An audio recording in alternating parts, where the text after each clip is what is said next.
I have two short trades on Bitcoin and Ethereum, but I think that I might add one more short because I think that Bitcoin has not done yet the full correction to the downside. I'm going to actually even plan along, but before we start long in Bitcoin, I feel that we haven't yet hit our confirmed area of support. I'm going to tell you guys where exactly am I planning to long Bitcoin and why exactly if we see a random little pump, as I've taught you guys that I might actually start shorting Bitcoin, because yesterday this is exactly what we did. We waited for a pump to the upside. We saw Bitcoin hit 104 and then I immediately jumped into both shorts on Bitcoin and Ethereum, and right now we are in major profits. As you can see, I've entered from the top. I waited for Bitcoin to hit 104. I knew that 104 would be the most important inflection point, hence why I jumped right into a short. This is my short open on Bitcoin and also in Ethereum, as you can see. But right now, why exactly I might also add a short? Because I told you guys, technically Bitcoin right now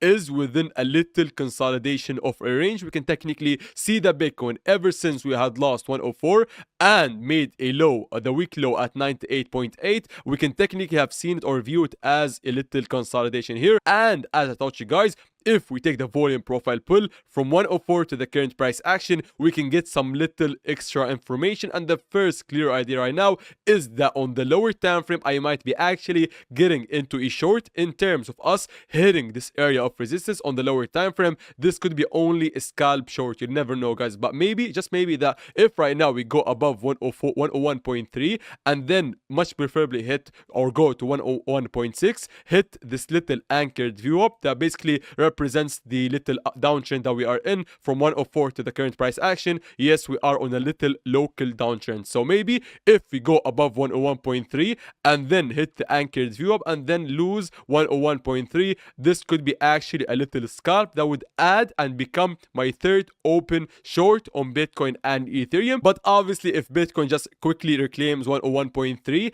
and then never goes back under it, I'm going to cancel the idea of a little scalp, and then I'm going to be waiting for the next scalp retrial or trial would be actually at 101, 103.1 to 103.8. This would be my next short to be tried at if I'm going to trade this little range. As you can see, this would be my two shorts I'm interested in. The first one at 101.3 and the second one, if the first one is not given, which is going to be at 103.2. Especially right now, guys, I actually, before I mentioned the long setups I'm going to talk about, I actually still got my trading competition running, guys. If you want to actually join in, participate, and actually have the possibility and the chance, because we still got 4 days remaining, 3 days and 23 hours every single day, guys. From these 4 days, we're going to give out $600 USDT. Right now we've got 26 participants, and every single day $600 USDT will be given airdrop to the top 5 in terms of trading volume. As you can see here, we got the first place, second, third, and fourth and fifth. This will be the ranking. Just go on the first link and then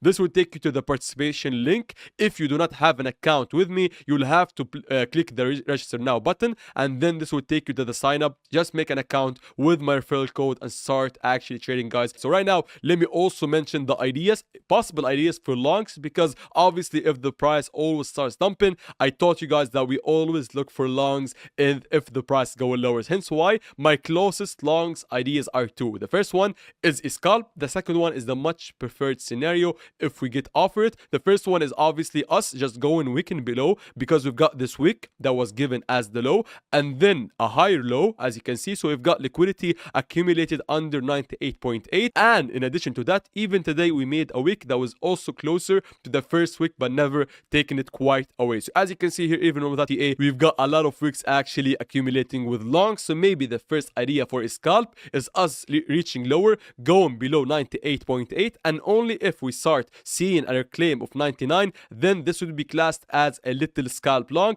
I'm not going to prefer the scenario, but if this happens, maybe I'm going to try to scalp Bitcoin as a long. But the much preferred scenario, to be honest, is us going much lower, taking the liquidity at 98.8 at the wicks, but then we keep on going lower, never get offered the scalp long, and then keep on going lower to hit 97. I told you guys that my preferred scenario for trying to long would be 97k, because 97k has the highest volume in terms of buying and selling pressure for the whole year. So $97,000 would remain my target, to be honest, and also my preferred scenario with, if we see a positive reaction at 97, then I'm going to try to long Bitcoin. So this is my level to be waiting for, guys. Thanks for watching.